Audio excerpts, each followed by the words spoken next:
Welcome to Soft Sleep Tales, a place where timeless stories, gentle narration, and quiet atmospheres guide you toward rest. Before tonight's story begins, you are warmly invited to share where you are listening from in the comments below. It is always a comfort to see this quiet community reaching across the world, night by night. And if these stories bring you a sense of calm, you are welcome to subscribe and join us on these peaceful journeys. Now, take a moment to get comfortable. Settle into your bed or your favorite chair. Gently close your eyes. Take a slow, deep breath and allow the day to soften and fade. Let my voice carry you quietly into sleep, to a place where imagination drifts and rest comes naturally. Every clock in the shop was running again by the end of that first night. Every clock but one. It stood at the very back of the workshop, taller than the rest, its case closed, its pendulum still. It had not struck a single hour in years. Her father had died, still trying to finish it. Beatrice Fenwick did not know any of that yet, not on the morning the letter arrived.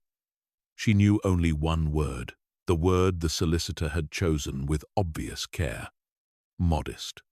She would learn, before that first week in Hartwell was out, exactly how much a single careful word could be made to hide about the shop, about her father, and about a clock nobody in the town had heard strike in a very long time. She had turned that word over many times already on the train, trying to guess what it was covering for. Modest could mean small. Modest could mean neglected. Modest could mean a great many things a careful solicitor might prefer not to say outright about a father's shop and a father's rooms above it, left now to a daughter who had not lived in Hartwell for a long stretch of years. She had her father's handwriting in her mind more clearly than his face. Just then. He wrote to her rarely, and always briefly, always about the shop, the weather, a clock that had given him some trouble and then stopped giving him trouble, as though these were the only subjects worth committing to paper. She realized, watching the fields go past the window, hedgerow and stubble and the low gold light of a fading afternoon, that she did not know what his hands looked like anymore, only what they had looked like, and that the difference between those two things was now permanent. The train left her at a small station with a platform barely long enough for the carriage she stepped down from, and she walked into Hartwell with her case in one hand and Mr. Colby's directions in the other, though she remembered the way well enough without them. The town had not changed the way she had half expected it to. The same crooked line of shop fronts along the high street.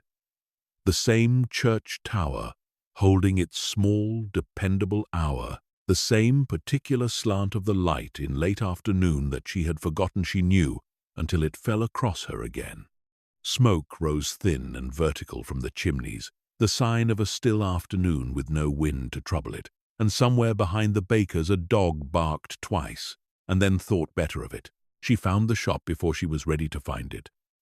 which she supposed was always how it happened with places you had once known and then stopped visiting.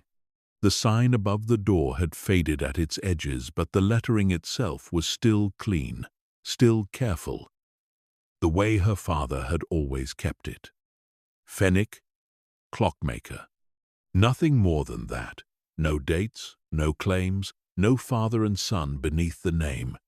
though she had grown up half expecting that second line to appear one day, and had watched it not appear for so long that she had stopped noticing its absence, until this moment, standing outside the shop with the key from Mr. Colby's office cold in her palm, when its absence returned to her all at once, sharp and unexpected, the way small omissions sometimes are. The window display had not been touched in some while. A carriage clock, several bracket clocks, a shelf of pocket watches arranged by size rather than by kind, and behind them, deeper in the shadowed interior, the pale suggestion of taller shapes she could not yet make out clearly through the glass. She stood before the window for longer than she meant to, looking in at what she could see and could not see, and thought, not for the first time since the letter had arrived, that she did not know what she was walking into, only that it was hers now, in the particular way that things become yours when someone who loved them has stopped being able to keep them. The key turned stiffly and then gave. The bell above the door, small and brass and slightly out of tune with itself, rang once as she pushed the door inward. And the sound of it, so ordinary, so exactly what a shop bell should sound like, nearly undid her before she had even crossed the threshold. She stood in the doorway and let the shop arrive at her rather than the other way around. The way you let a room introduce itself when you are not yet ready to walk further into it. The smell reached her first. Oil and old wood, and something metallic beneath both of those. The particular smell of many small mechanisms kept working over a great length of time. Beneath it, fainter,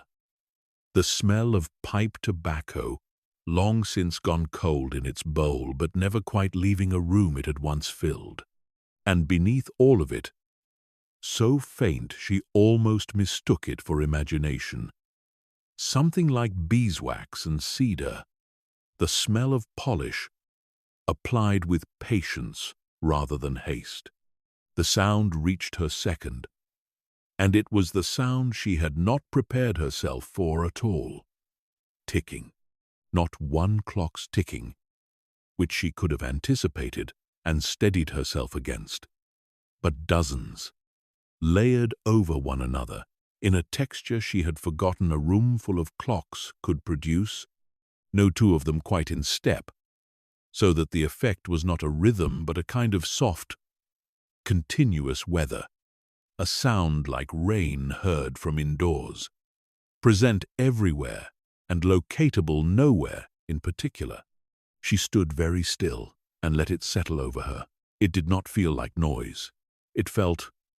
oddly, like company. She stepped inside and closed the door behind her, and the bell rang once more, softer this time, settling. The shop was narrow and ran back further than the street front suggested. Shelves and cases on both sides, rising to a ceiling she could not quite see clearly in the dimming light, every surface holding clocks in some state of readiness or repair. Long case clocks stood along the back wall like a small and patient congregation, their pendulums still behind their glass doors, waiting, she supposed, for someone to set them going again. A workbench ran along the window side, its surface scattered with tools she did not have names for, small wheels and springs laid out in careful groupings on cloths that had once been white and were now the soft grey of long use. She found the lamp by memory more than by sight, her hand finding the switch on a wall that had not moved in all the years she had been away. And the shop came up around her in warm, low light,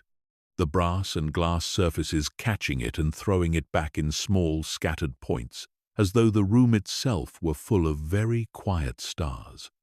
She stood in the middle of it, in her coat, with her case still in her hand, and turned slowly, taking in the whole of what her father had spent his life keeping, and thought that she had never in her life seen a room so entirely itself, so without pretense toward being anything other than exactly what it was. A clock near the counter struck the half-hour, a small, silvery sound, and as if in answer, another further back took up a moment later, deeper, more considered, and then a third somewhere she could not place at all. And Beatrice stood in the middle of the shop, and listened to her father's clocks agree. In their own unhurried and slightly disagreeing way, that time had passed, was passing, would go on passing, with or without him now to wind them. She set her case down at last, by the counter, in the spot that seemed made for setting things down, worn slightly paler than the wood around it. And she thought, I will need to learn this room before I can decide anything about it. She had said as much to Mr. Colby that morning, in his office with its smell of paper and dust, when he had asked gently what she intended to do with the shop, whether she meant to sell it, whether she had thought that far ahead. She had told him she had not, and that she did not intend to think that far ahead until she had at least walked through the rooms her father had lived in, and touched the things he had touched, and understood, as much as understanding was available to her now, what it was she would be choosing between. Mr. Colby had nodded at this, the way solicitors nod at things they have heard many times before from many different mourning relations, and had told her that the shop's affairs were in good order, that her father had kept meticulous records, that the ledger alone would tell her a great deal if she cared to read it, and that there was, he believed, though he had not looked closely, an assistant of sorts, a boy from the village who had helped with deliveries and small tasks, who might be able to answer practical questions if she had them. He had given her the keys, the letter confirming the transfer, and a small folded note her father had apparently left with him some while back, sealed, addressed simply to Beatrice, with instructions that it be given to her only after the reading of the will, not before. She had not opened it yet. It sat now in her coat pocket, folded small, and she was aware of it there, the way you are aware of a held breath, present and waiting, and not yet released. She thought she would read it tonight. Once she had settled, once the shop had stopped feeling like someone else's, and had begun, in whatever slow way these things happened, to feel like something she was permitted to be standing inside. She moved further back into the shop, past the workbench, past the shelves of pocket watches, arranged in their careful, unnumbered rows, toward the door at the rear that she knew led to the small parlor and the stairs beyond it, up to the rooms where her father had actually lived, eaten, slept, grown old, without her quite noticing from a distance how much of it he had done. The door was not locked. It opened onto a narrow parlor, a single armchair angled toward the empty grate, a small table with one chair, not two, and she stood in the doorway and felt the particular ache of a room arranged for exactly one person, arranged so completely and unconsciously for one person that its arrangement told her, more plainly than any letter could have, how her father had actually lived in the years she had not been present to see it. On the mantel above the cold grate stood a single clock, smaller than any in the shop below, plain wooden case, no maker's name that she could see from where she stood. It was not running. Its hands had stopped at some hour she did not immediately register as significant, and she found herself wondering, with a small, unexpected pang, whether it had stopped on its own accord, wound down and unattended, in the days since her father had last climbed these stairs, or whether it had been stopped deliberately, for some reason she did not yet know, and left that way on purpose, a single silence in a house, otherwise so full of small, patient sound. She did not touch the clock that first evening. She left it as it was, and went instead to the kitchen at the back of the parlor, small and neat and colder than she expected, the range unlit, the kettle sitting exactly where a kettle sits when it has been left to wait for someone who did not come back for it. She found kindling in the basket beside the range, and matches in the tin on the shelf where her father had always kept them, in the place she remembered from childhood visits,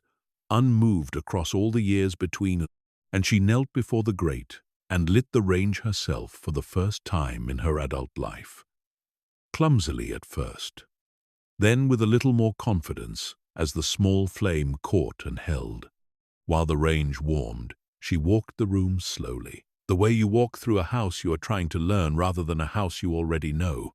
Her father's bedroom, plain, the bed made, a single chair by the window, a shelf of books she recognized some of, and did not recognize others, worn at their spines, the way books become worn when they are read rather than simply owned. On the small table beside the bed, a pair of spectacles folded neatly, waiting, she supposed, for a morning that had not come. She stood in the doorway of that room for a long moment and did not go further in. Not yet, the way you sometimes hold back from a threshold, not because you are forbidden to cross it, but because you know that crossing it will change something in you that cannot easily be changed back. Downstairs again, she made herself tea in a pot she found in the cupboard, and sat at the small table with one chair, and after a moment's hesitation, took the folded note from her coat pocket and set it on the table before her, unopened, and looked at it, while the tea cooled slightly in the cup, her name in her father's hand on the outside fold, the same hand from all those brief letters about weather and clocks, careful and slightly forward-leaning, the ink a little paler than it might once have been, as though his pen had been running dry even as he wrote it. She opened it at last, when the tea had gone from too hot to just right, because she thought that if she waited for some better moment to arrive, it would simply never arrive, and better to read it now, in the quiet, with the range ticking gently behind her, and the shop's soft, continuous weather of clocks sounding faintly through the wall, than to carry it unopened through however many days it might otherwise take her to feel ready. The note was short. She had expected that, somehow, before she even unfolded it. Her father had never been a man who used more words than a thing required. Beatrice, it read. If you are reading this, then Colby has done as I asked, and I am sorry not to have said these things to you directly, though you will understand, I think, that I was never especially good at saying things directly, and did not want to begin badly at the end when I had managed so poorly throughout. The shop is yours now, and everything in it, and I will not pretend I do not hope you keep it, though I will not ask you to, because a shop kept out of obligation is worse than no shop at all, and I would rather Fenwick's closed its door for good than opened it each morning resentfully. There is a ledger on the shelf behind the counter, the current one and the older ones beside it, going back further than you would think a shop this size could need. Read it if you have the patience, all of it, not only the recent pages. You will learn more about me from the old ledger than you would from any letter I could write you now, because I was, I think, more honest in that book than I ever managed to be anywhere else, having never imagined anyone would read it but myself. There is also a clock in the workshop, the tall one nearest the back wall, not yet finished, that I would ask you to see through to its completion if you are able and if you are willing, though I understand entirely if you are neither. It belongs, in the fullest sense a clock can belong to anyone beyond the person who built it, to a family named Crane, and there are notes concerning it in a small book you will find in the drawer beneath the workbench,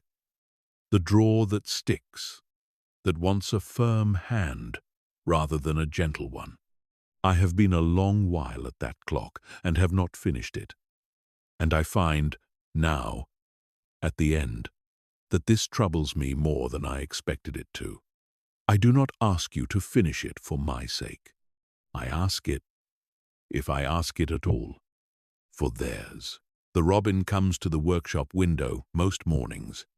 I have fed him crumbs from the same corner of the sill for years now, and he has grown used to it, and I would take it kindly if you continued the habit. Not because a bird requires kindness from any particular hand, but because I think you will find, as I have found, that a small daily thing faithfully done has a way of steadying a person that larger things do not manage nearly so well. I am proud of you, and was always proud of you, whatever the distance between us might have suggested otherwise. And if I did not say so often enough, while I could, I am saying it now, in the only way left available to me, which is not nearly good enough, but is what I have. Your father, Aldous Fenwick. She read it twice through, and then sat for a long while with it, flat on the table before her tea gone properly cold now, the range clicking softly as it settled, and did not cry, quite, though she came near enough to it that she had to breathe slowly and deliberately for a time, before the feeling passed into something she could carry, rather than something that threatened to carry her. Outside, the last of the daylight had gone from the window entirely, and the town beyond the glass had become a scattering of lit windows and dark roof lines against a sky, gone the deep blue that comes just before true dark. She slept that first night in her father's bed, having decided, somewhere between the note and the cold tea, that she would rather sleep in the room that had been lived in than in whichever guest room might exist elsewhere in the house, unaired and unfamiliar. She lay for a while listening to the shop below her, the faint, layered ticking finding its way up through the floorboards, softer here than it had been standing among the clocks directly, but present nonetheless, a sound she thought she ought to have found strange in a house otherwise so quiet, and did not. She woke before the light properly arrived, from habit rather than intention, and lay for a moment in the unfamiliar, familiar dark before she remembered fully where she was and why. Then she rose, dressed against the morning chill, and went down through the parlor into the shop, where the clocks continued their soft disagreement, exactly as they had the evening before. Indifferent to the hour, indifferent to who was or was not present to hear them. She found the ledger where the note had said she would, on the shelf behind the counter, a run of identical bound volumes going back along the shelf, further than she had expected, their spines darkening progressively with age the further back her eye traveled. She took down the most recent first, and opened it on the counter, and began, slowly, to read. Her father's hand in the ledger was smaller and more careful than in the note, the hand of a man recording, rather than confiding. Though, as she read on, she began to see that the two were not, in the end, so very different. Each entry began with a name, a description of the piece brought in, the trouble reported, and then, in a shorthand, she came to understand only gradually his own diagnosis and the work performed. But scattered among these entries, never obtrusive, never taking up more room than the practical record required, were small observations that were not practical at all. Mrs. Aldous, bracket clock, striking wrong hour. The count wheel worn, simple enough repair. Though she waited while I did it, standing at the counter the whole while, and told me about her husband, gone 5 years now, and how the clock had been his mother's, and how she could not have said, before today, why it mattered so much that it strike the correct hour rather than merely keep good time. until she heard herself explaining it to me, and understood, part way through the explaining, that it was the striking she associated with him, coming in from the fields at the hour it struck, and that a clock that struck wrong was a clock that had, in some small way, stopped agreeing with her memory of him. Beatrice read this entry twice, and then several more like it further down the same page, and began to understand, with a slow and settling recognition, precisely what her father had meant when he wrote that she would learn more of him from this book than from any letter. He had not merely repaired clocks in this shop. He had listened patiently and without announcement to whatever people brought in alongside the clocks, and had recorded what he heard, not because it was owed to the ledger, but because it seemed, from the pattern of these entries, that he had found the listening itself to be a kind of quiet vocation, running alongside the more visible one. A soft sound at the window drew her attention before she had finished the page. A light tapping, once, then again, and she looked up to see a robin perched on the outer sill, head tilted, regarding her with the particular bright, unbothered directness that robins have, as though they alone among small creatures have never quite believed that people are anything to be cautious of. She remembered the note and the corner of the sill her father had mentioned, and found, in the workshop drawer nearest the window, a small tin that proved to hold nothing more than a scattering of dried crumbs, kept there for exactly this purpose. She opened the window a careful few inches, enough to reach through without disturbing the bird into flight, and scattered a small handful onto the sill, and stepped back, and watched. The robin regarded the crumbs, and regarded her, and after a moment's consideration hopped forward and began to eat, unhurried, entirely at ease, as though this exchange between them had been established for a long while already, which she supposed, from the bird's perspective, if birds could be said to have perspectives of that sort, it had been, only with a different hand, doing the scattering. She stood at the window for longer than the task required, watching the small bird eat in the grey morning light, the high street beyond, just beginning to show its first signs of the day, a baker's boy with a covered basket, a woman sweeping her step, smoke starting to rise properly now from more of the chimneys than had been smoking the evening before. She thought of her father standing at this same window, at this same hour, performing this same small act for what must have been a very great many mornings, and felt something in her chest ease slightly, not into comfort exactly, but into something adjacent to it, a sense that she had been handed without quite realizing it. Until this moment, not only a shop and its contents, but a whole quiet architecture of small daily habits that had apparently mattered to her father a great deal, and that she was now, whether she had chosen it or not, the keeper of. She returned to the ledger through the morning, reading steadily, pausing only to make more tea, and to let the robin back to the sill when it returned, as it did, midway through the morning, for a second visit she had not expected but was glad of. The entries continued in their pattern. Practical detail folded around small human observation, and gradually a picture of her father's years in the shop assembled itself in her mind.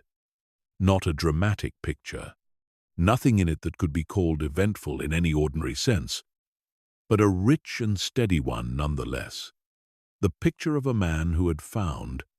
in the repair of small mechanisms, a way of being genuinely useful to the people around him that suited some quiet part of his nature she had perhaps not fully appreciated while she was young enough to be impatient with quietness. It was early afternoon before she came to the entry concerning the crane clock. and she nearly passed over it at first. So plainly did it begin, indistinguishable at a glance from a dozen entries around it. Crane, long case, family piece, brought in for restoration of striking mechanism, bell cracked, tone required to match, remembered original, as closely as achievable. She read this last clause twice, not entirely certain at first what it was asking of a clockmaker, and then understood, slowly, that this was precisely the difficulty her father had been describing in his note. Not simply mend the clock, make it sound again, exactly as it had once sounded, to a memory rather than to any recorded standard. She turned the pages forward, looking for further mention of the name, and found it recurring at intervals through several subsequent volumes. Brief notes each time, no bell yet satisfactory. Tried the smaller casting from the foundry. Tone too bright, not the warmth Mr. Crane described. Tried again with the older method. Closer, not yet, and always. Beneath the practical language, that same quiet persistence she had begun to recognize as characteristic of her father's whole approach to the shop. A willingness to keep trying at something difficult for far longer than most people would consider reasonable. Because he had judged, somewhere along the way, that the difficulty was not a reason to stop, but simply the shape the task happened to take. She went to the workshop drawer beneath the workbench, the one the note had described as sticking, wanting a firm hand rather than a gentle one, and found this exactly true, the drawer resisting her first, careful attempt entirely, and giving way only when she took her father's advice and pulled with more determination than politeness. Inside, beneath a scattering of small tools and a tin of odd screws, she found a slim, cloth-bound book, its cover worn soft at the corners in the particular way of a thing consulted often over a long stretch of years. She carried it to the workbench and sat on the stool there. The same stool, she supposed, that her father had sat on for this exact purpose more times than either of them could have counted, and opened the book to its first page. It was not a diary in any conventional sense. There were no dates that meant anything to her. No account of days as days. It was, instead, a record of one problem, pursued with a patience that read, on the page, almost as devotion. The opening entry described a conversation, evidently the first, with a man named Silas Crane, who had brought in a long-case clock that had belonged, he said, to his mother, and before her to her own mother in turn. A clock whose chime he associated so completely with the house of his childhood that its absence, since the bell had cracked some years before, had become a kind of ongoing, low grief he had not expected a broken piece of brass to be capable of causing him. Her father had written, in a hand slightly different from the ledger's, looser, more considering that Mr. Crane could not describe the sound in any technical terms, had no ear trained to pitch or tone in the way a musician's might be, and could offer only impressions, memory language, the sound of it warm,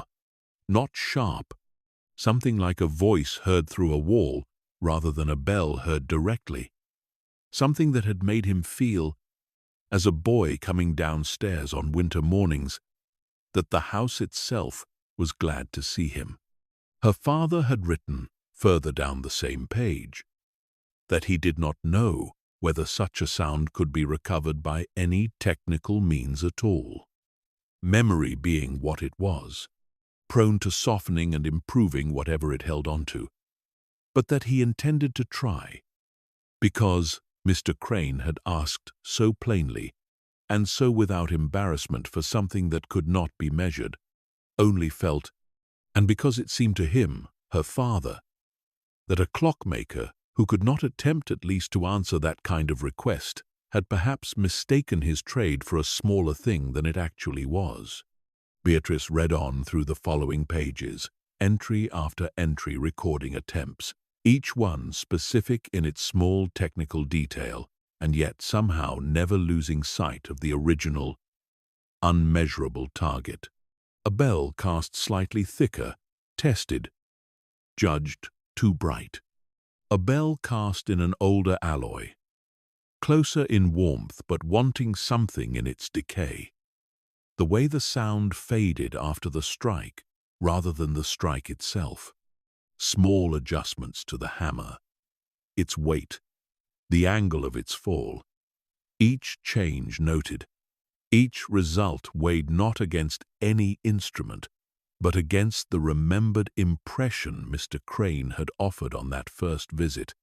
an impression her father had apparently carried with him. Turning it over, testing each new attempt against it, for what must have been a great many years running, she found, tucked between two pages roughly midway through the book, a small dried sprig of something, lavender perhaps, flattened and faded to the color of old paper, with no note explaining its presence at all. And she sat looking at it for a while, wondering what small private meaning it had held for her father, before setting it carefully back exactly where she had found it and continuing to read. Further into the notebook, the entries changed in character, though so gradually that she could not point to any single page where the change began. Mr. Crane's visits grew less frequent, the notebook suggested, spread further apart. Though he continued to call in, her father wrote, not only for news of the clock, but, it seemed increasingly, for the conversation itself. The two of them talking over cups of tea in the workshop about the clock and about other things besides. The town, the weather, Mr. Crane's daughter, mentioned first only in passing, and then, as the pages went on, more often, a young woman named Margaret, who had married and moved away to a house some distance off, and for whom, her father had noted, Mr. Crane increasingly seemed to want the clock finished. Not for himself any longer, so much as for her,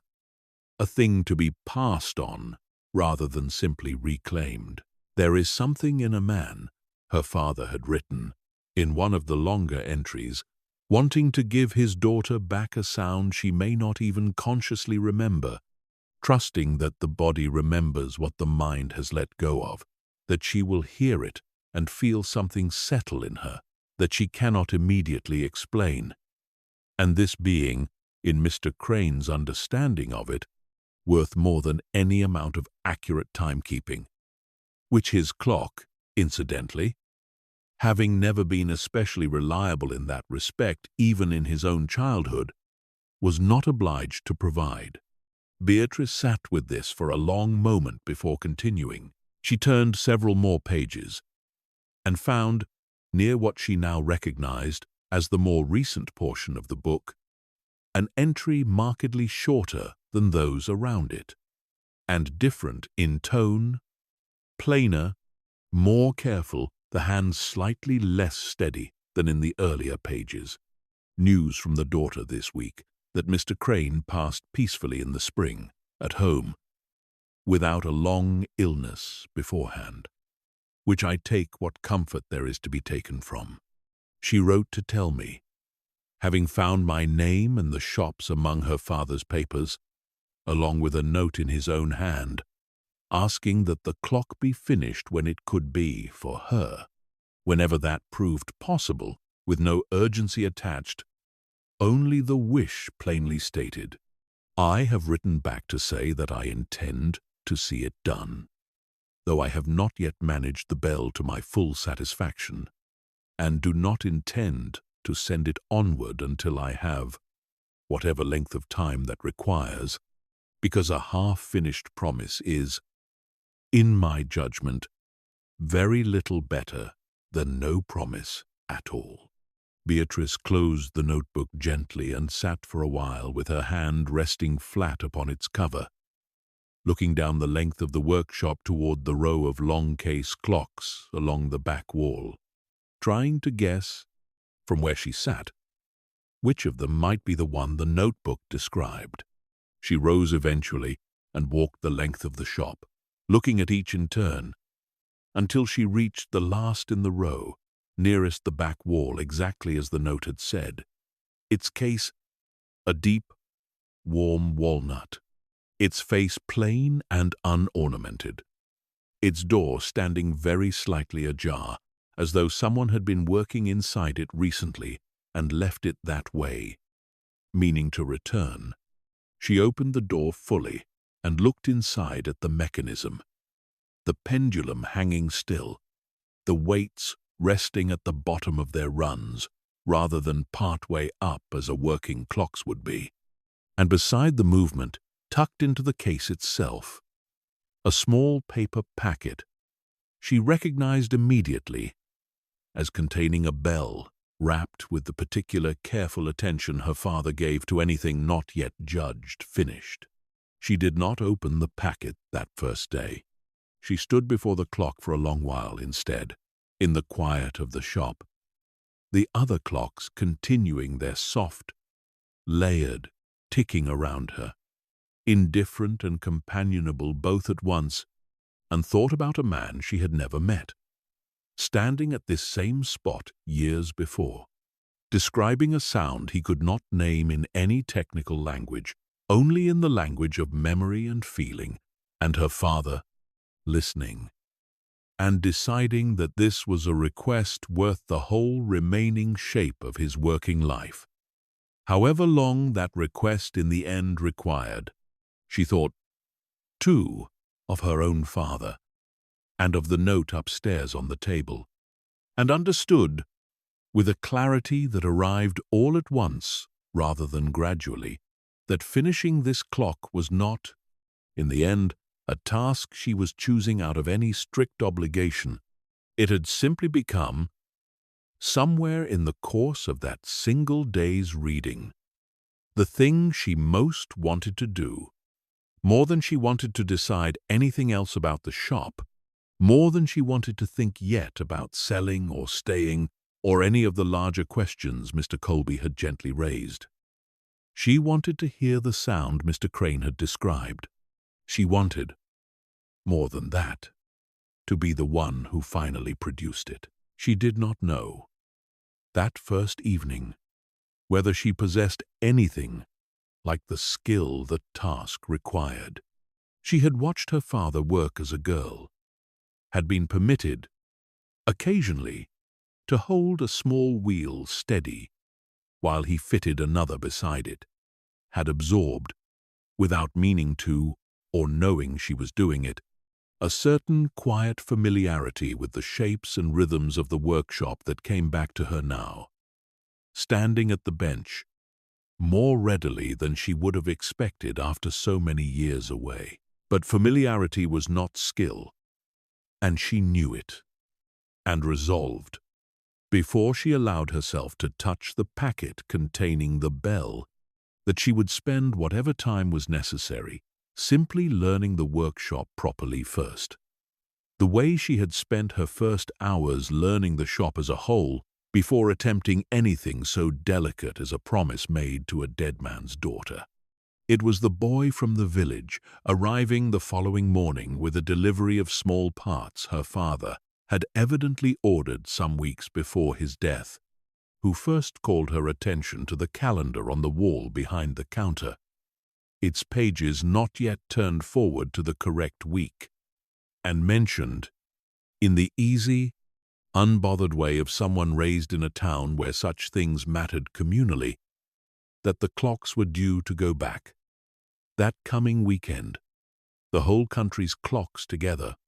an hour returned all at once, as the darker half of the year properly began. His name was Tom, and he had, he told her, helped her father with deliveries and small errands for a good while now, since before he had properly left school. and had been,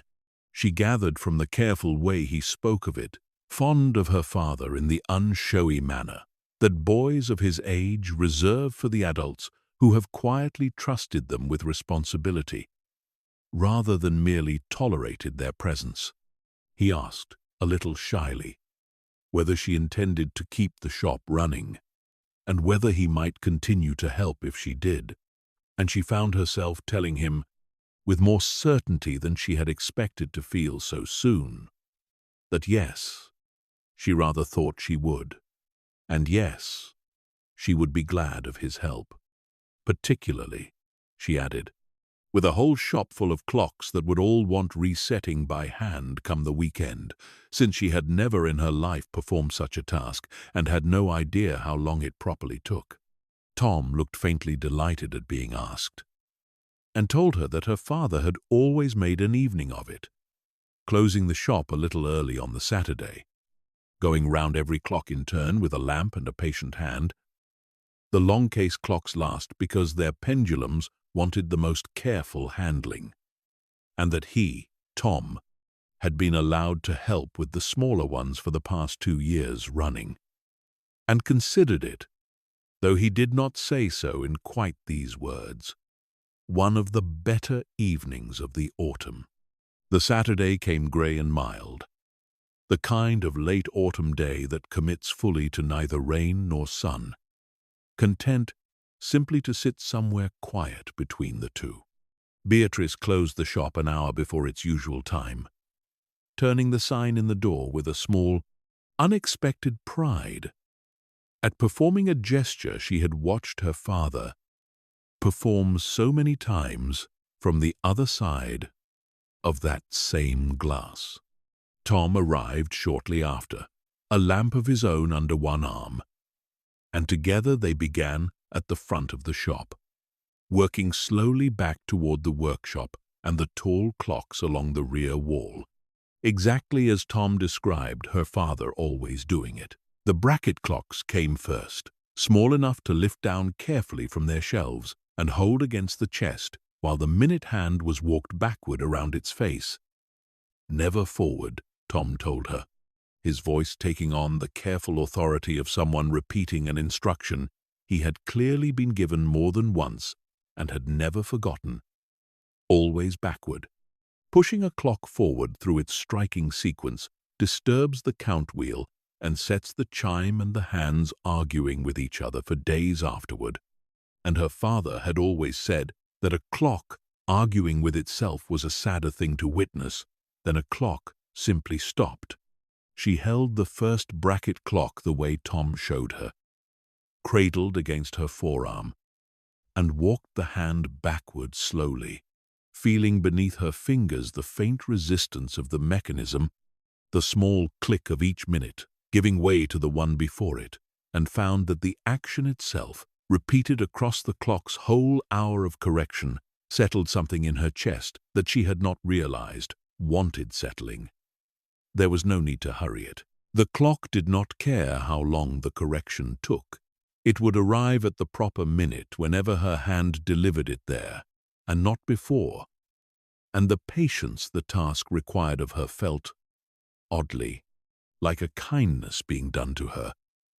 rather than a chore being completed by her. They moved along the shelves in this way, clock after clock, Tom taking the ones he had handled before with a confidence that made Beatrice smile privately at how seriously he held the responsibility, and she taking the ones neither of them was entirely sure of, calling him over to confirm a mechanism before she trusted her own untested judgment with it. The shop grew quieter around them as clock after clock fell into agreement with the corrected hour, their layered ticking gradually resolving from the earlier looseness into something closer to unison. Not perfectly aligned, no shop full of independently made clocks ever quite achieves that. But closer, the soft weather of sound tightening gradually into something more like a single, gentle pulse. The pocket watches wanted a different kind of attention, small enough that the correction happened almost too quickly to feel like an event at all. And Beatrice found herself slowing her own hands deliberately with these, wanting the small ceremony of it rather than the practical efficiency, turning each tiny crown with the same unhurried care she had given the larger bracket clocks, because it occurred to her, working through them one by one, that a shop full of small acknowledged corrections was itself a kind of accumulated tenderness, however plain and however unremarked upon by anyone passing outside on the darkening street. By the time they reached the carriage clocks along the counter, full dark had properly settled outside. The high street beyond the window reduced to a scattering of lit shop fronts and the deeper gold of curtained rooms above them. And the lamp Tom had brought was doing most of the useful work now, its warm circle moving with them from clock to clock as they went. He told her, while they worked, small details of her father she had not known, or had known once, and let slip from memory, in the years of distance, that Aldous Fenwick had always hummed very quietly, while he concentrated, tunelessly, without apparently noticing he was doing it, and that he had kept a tin of barley sugar in the workshop drawer for exactly this evening every year, a small treat for whoever helped him through it, and that Tom had eaten rather a lot of it over the 2 autumns he had been permitted to help, and felt he ought to confess as much now that the tin's rightful owner could no longer be embarrassed by the admission. Beatrice found the tin exactly where Tom said it would be,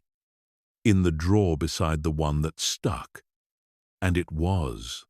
as he had suggested, rather depleted, though not empty, and she offered him a piece with a solemnity that made them both laugh quietly in the hushed, lamplit shop, the first proper laugh she had managed since arriving in Hartwell, and felt,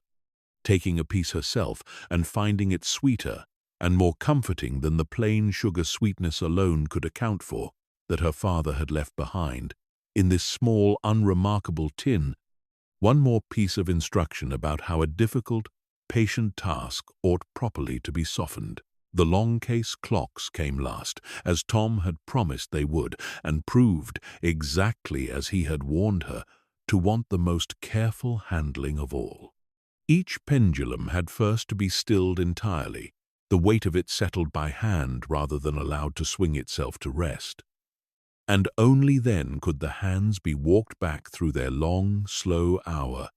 the mechanism inside groaning very faintly with each correction in a way that made Beatrice hold her breath the first several times,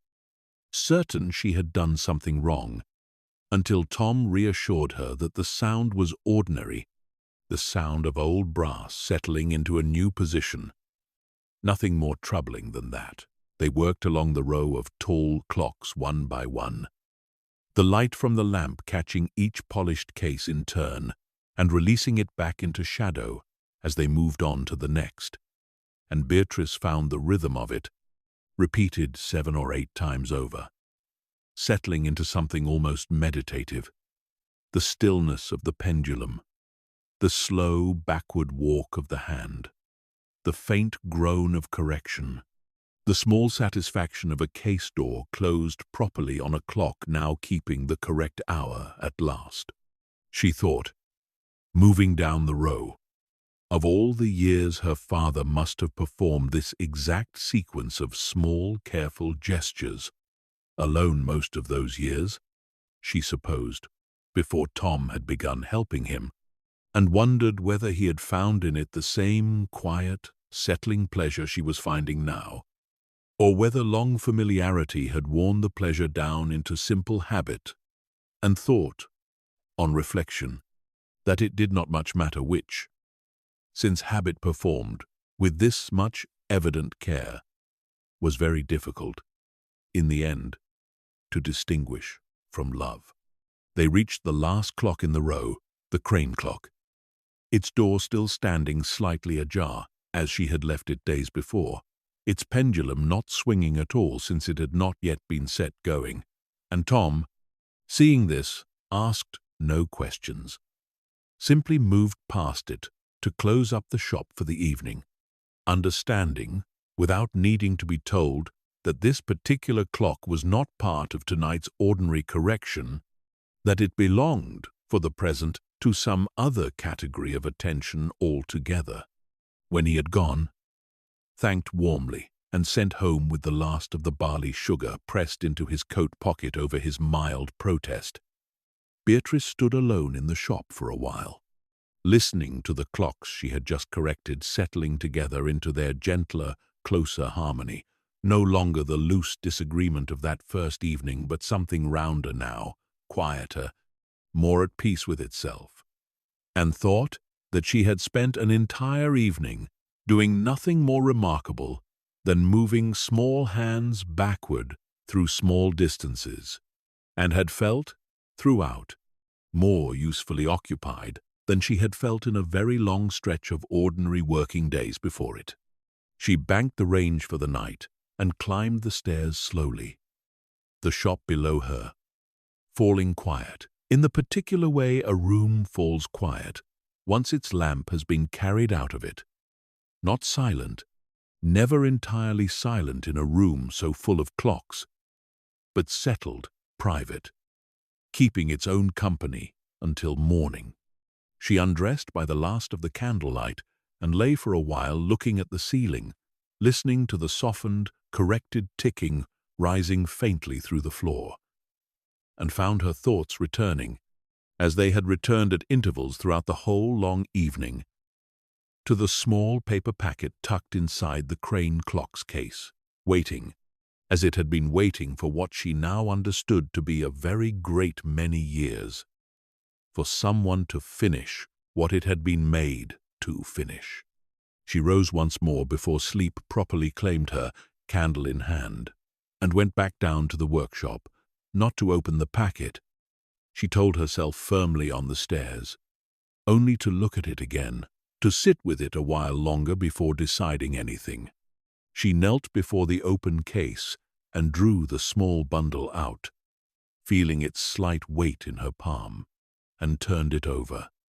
reading again the faint pencil notation on its wrapping in her father's hand, a date she did not trouble to work out precisely, and beneath it, in the same careful script, the words nearly right, though she did not know, not yet, whether that judgment referred to this particular attempt or was simply a note carried over from an earlier failure and never crossed through. She did not unwrap it that night. She returned it instead to its place inside the case, closed the door gently, and sat a while longer on the workshop stool in the candlelight, surrounded by the shop's whole quiet company of corrected clocks,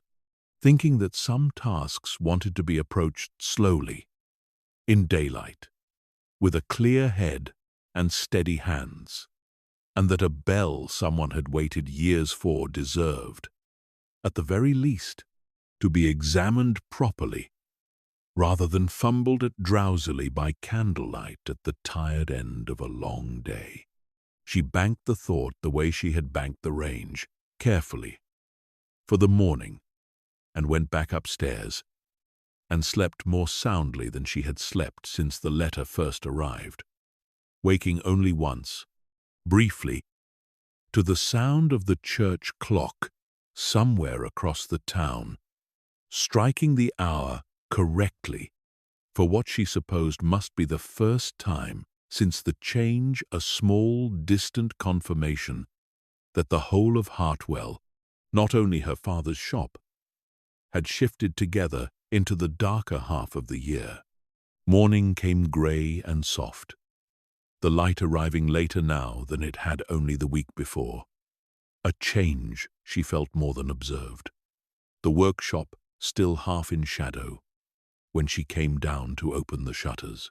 The robin was already at the sill, waiting with what she was beginning to recognize as a kind of proprietary patience, and she scattered the crumbs and stood a moment watching him eat, the small, ordinary ritual already, after so few mornings, beginning to feel less like something inherited and more like something simply hers. A customer came in not long after she had unlocked the door, an older woman Beatrice did not recognize, though the woman clearly recognized the shop, moving through it with the unhesitating ease of long familiarity. Glancing at the shelves as she came rather than searching them, she introduced herself as Mrs. Alderton from the house past the church, and said she had heard, as everyone in a town of this size heard everything eventually, that Mr. Fenwick's daughter had come to take on the shop, and that she was glad of it, genuinely glad, because she had brought her mantel clock in only shortly before his death, and had been half afraid, in the week since, that it might simply sit unfinished forever, a small dead weight of unfinished business she had not known how to raise with anyone. Beatrice found the clock exactly where the ledger indicated it should be, on the shelf reserved for pieces awaiting collection, and examined the entry beside it while Mrs. Alderton waited, an entry that recorded the trouble reported, a worn pivot, and the work already completed, finished. The ledger noted, some days before her father's death, awaiting only collection. She told Mrs. Alderton this, and watched the woman's face ease into something like relief, not merely at the prospect of a working clock again, but,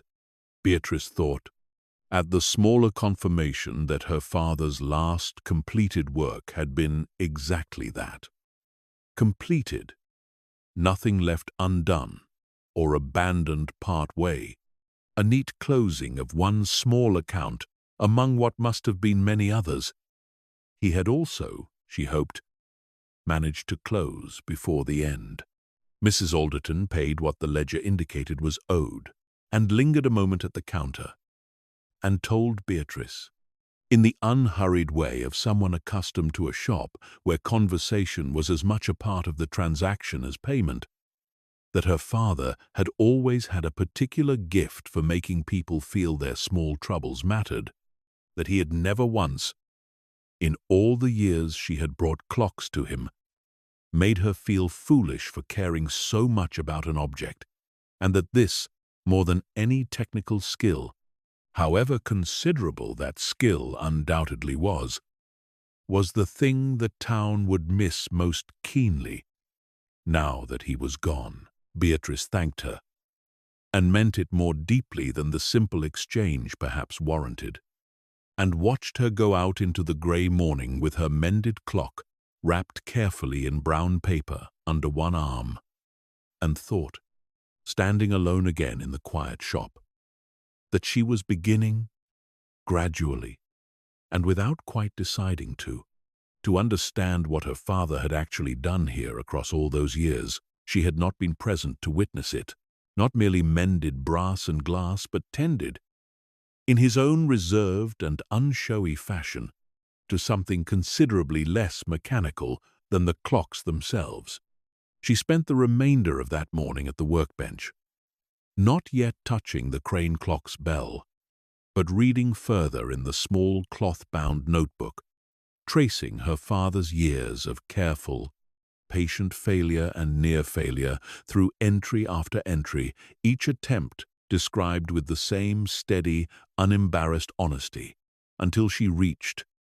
near the notebook's final pages, an entry that stopped her properly, her hand going still on the page. I begin to wonder, her father had written, whether I am not, after all this time, testing bells so much as I am testing my own memory of a memory that was never mine to begin with, chasing a sound described to me once by a man now gone, using only his words and my own patience as instruments, and I find that I do not mind this uncertainty nearly as much as I once expected to. There are tasks in this life that cannot be verified against anything but feeling, and I have come to think that a clockmaker who refuses such tasks on the grounds that they cannot be measured has mistaken precision for the whole of his craft, when it is, at most, only half of it. Beatrice closed the notebook and sat for a long while at the workbench, the shop's soft, corrected ticking settling around her, the grey morning outside slowly brightening toward the pale, uncertain gold of a late autumn noon, and thought that she understood now both what she had been asked to finish and why her father had never quite managed to consider it finished before, and felt,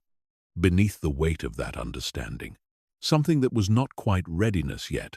but was very close to it, close enough that she thought she might, before the day was out,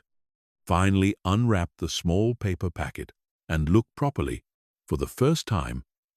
at the bell inside. She did not unwrap it that afternoon either. In the end, she found, turning the small packet over once more in the pale light from the workshop window, that she wanted a little longer, yet simply sitting with the not knowing, the way you sometimes want to hold a wrapped gift a while before opening it. Not from any want of eagerness, but from a wish to make the anticipation last a little further into the day. She set it back inside the case, closed the door with its familiar, soft, settling click, and went instead to bank the range and see to the ordinary small business of the shop, the robin already gone from the sill for the afternoon, the light beginning its early autumn fade toward evening, the whole of Hartwell outside the window, going about its quiet, unremarkable business exactly as it had always done, and would, she thought, go on doing for a very long while yet. Clocks correct now, the darker half of the year properly and gently begun. She unwrapped the bell the following morning, in daylight, at the workbench, with the shop quiet around her and a full day open ahead in which to sit with whatever she found. The paper had softened with age at its folds, and she opened it with the same careful attention her father had evidently given to wrapping it, until the small bronze shape lay free in her palm, cool and slightly heavier than she had expected, its surface dulled by the years it had spent waiting inside the case, rather than tarnished by any actual use. She turned it slowly, examining the casting for flaws she would not have known how to identify only days before, and found none that her still untrained eye could locate, which told her only that the difficulty her father had wrestled with for so long was not a difficulty of manufacture at all, but of something considerably harder to see,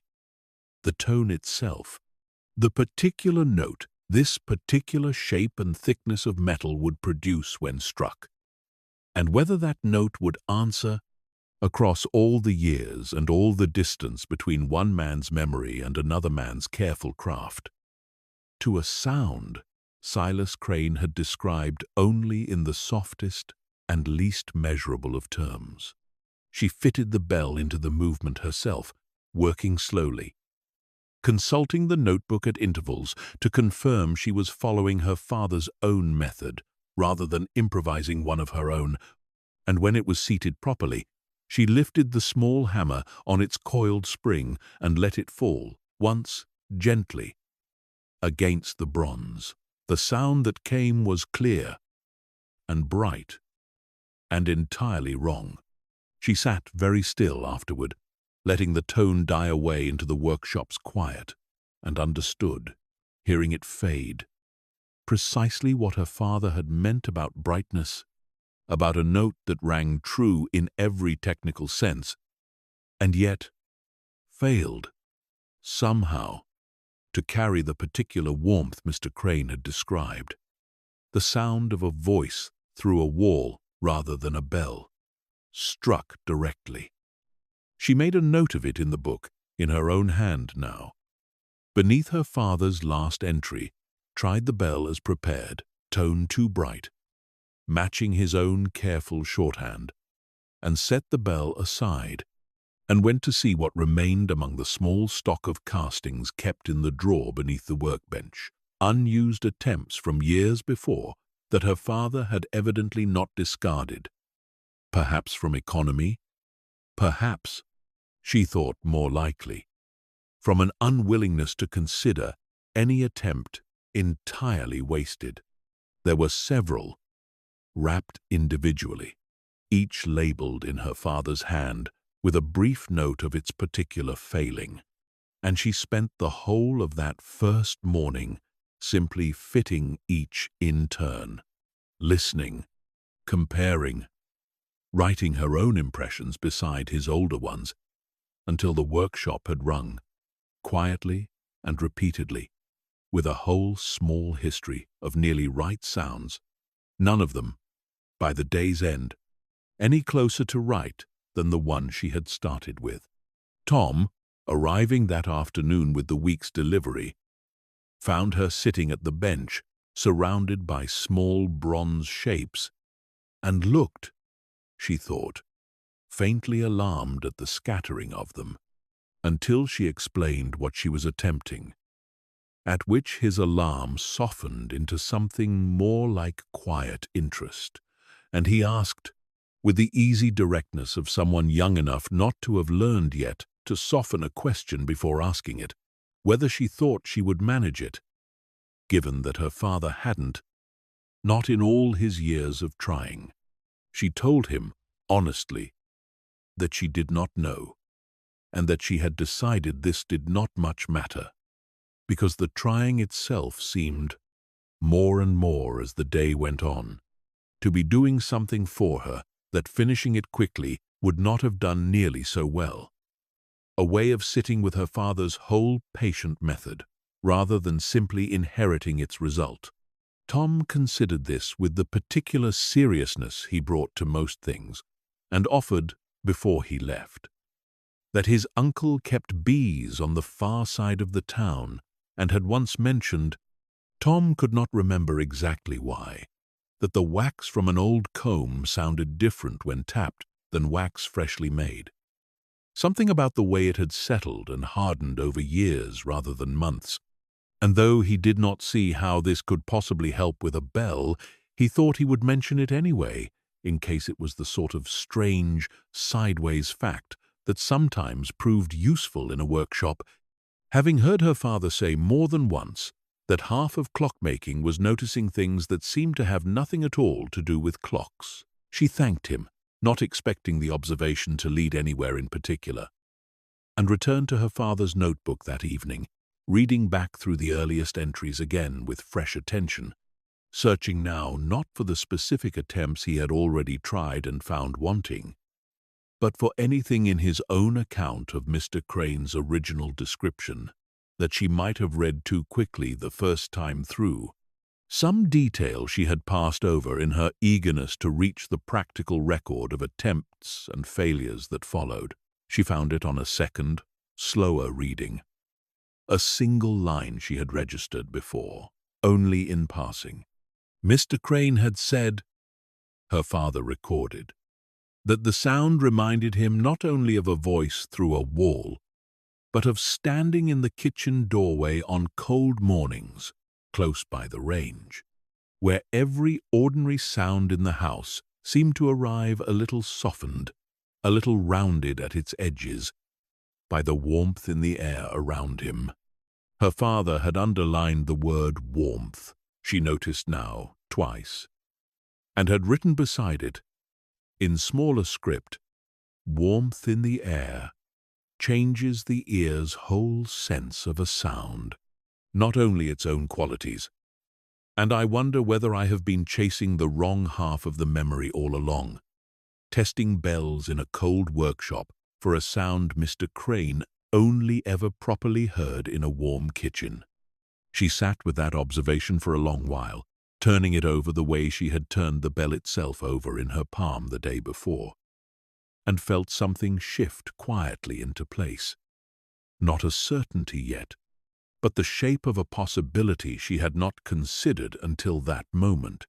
She had been testing every attempt here, at this workbench, in the cool, still air of a workshop, kept deliberately draught free for the sake of the mechanisms it housed.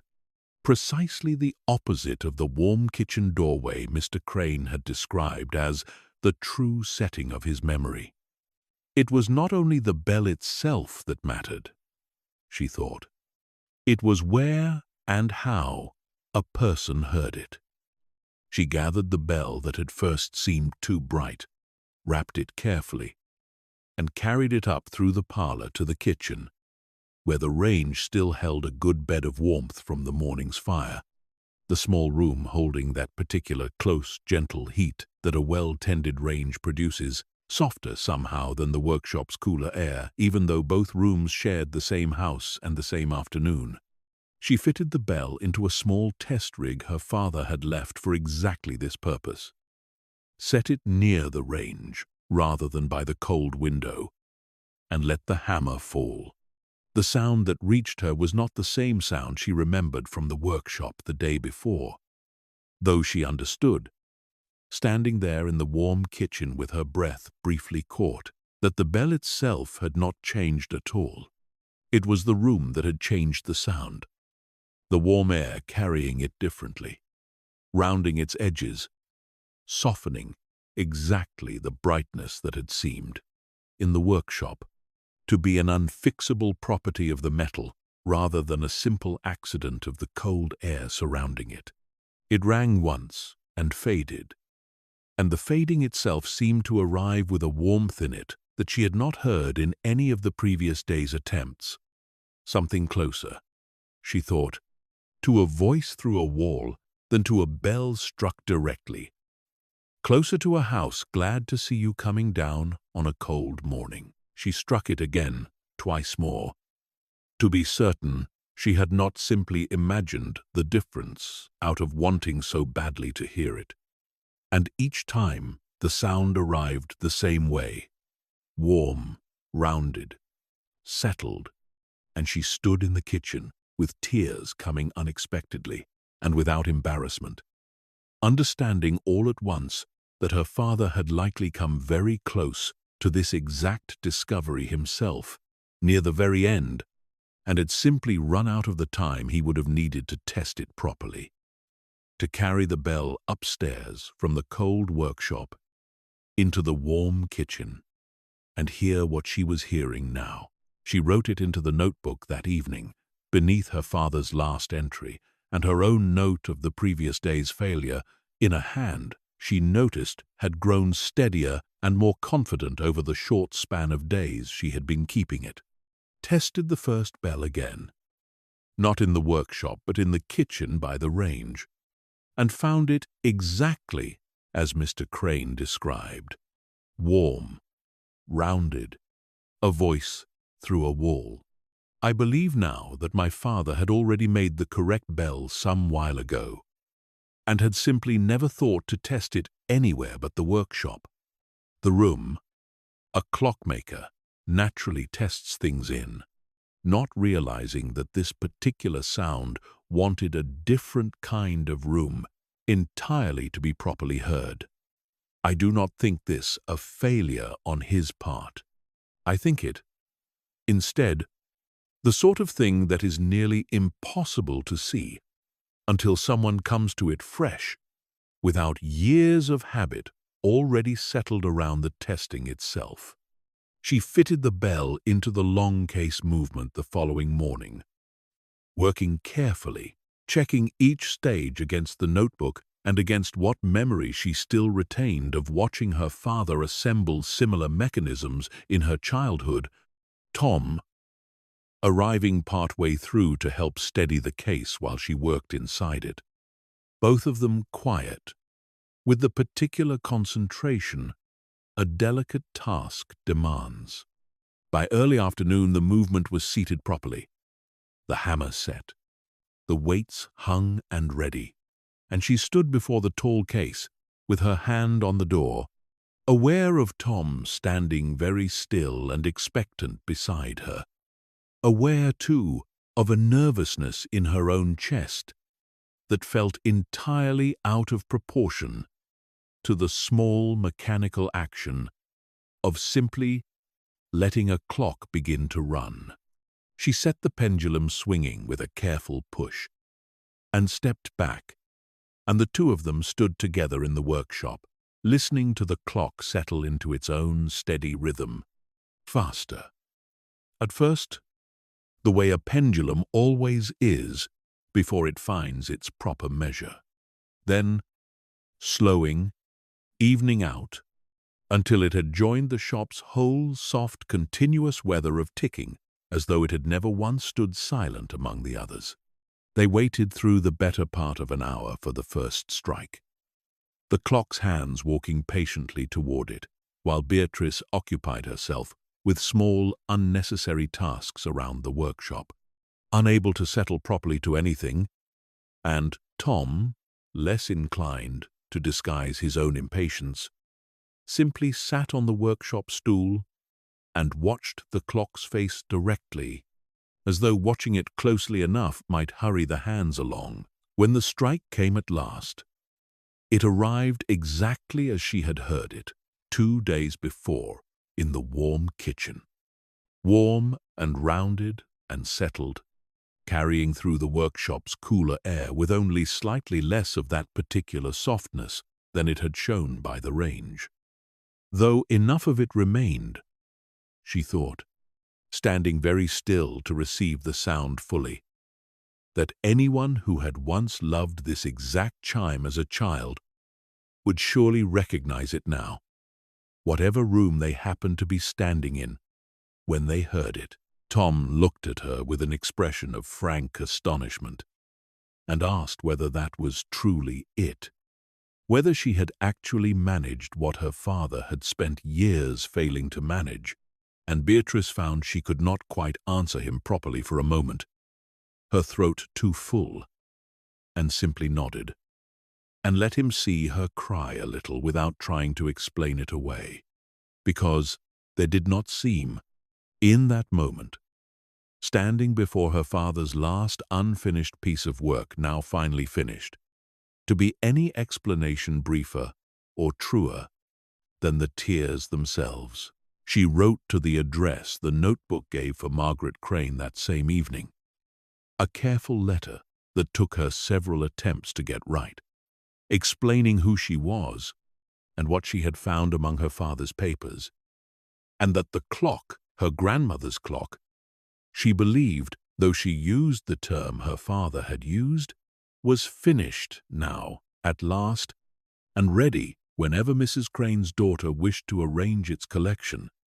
with no obligation attached to any particular haste, exactly as her own father had promised in his correspondence with the elder Mr. Crane some years before. The days that followed settled into a rhythm she had not expected to find so quickly or so comfortably. She opened the shop each morning at the hour her father always had, fed the robin its crumbs from the same worn corner of the sill, and spent the working day between the counter and the workbench, learning gradually, through the small, steady traffic of customers and their modest troubles, the particular texture of a life she had not previously imagined for herself. Mrs. Alderton came again, without any clock this time, simply to see how things were going, and stayed longer than either of them quite planned, telling Beatrice small stories of her father she had not thought to mention on her first visit. The time he had walked the length of the high street in the rain to deliver a repaired watch himself, rather than make an elderly customer come to collect it. The winter he had kept the shop open later than usual, through a whole run of dark evenings, so that the miners coming off the late shift could still have their watches seen to before the next morning's work. Beatrice found herself collecting these small accounts the way she had once collected the entries in the ledger, each one adding some new, unremarked-upon dimension to a father she was beginning to understand she had known only partially while he was alive, having been young enough, when she left Hartwell, to think of him mostly in relation to herself rather than as a whole separate person moving through a whole separate life of his own, full of small kindnesses she had never been present to witness. Tom continued coming most days, ostensibly for deliveries, but increasingly, she thought, simply for the company and the particular satisfaction of being useful in a place he had grown to feel some proprietary fondness for himself. He taught her, over the passing days, small workshop competencies her father had evidently shown him, but had not yet had occasion to show her directly, how to judge by ear alone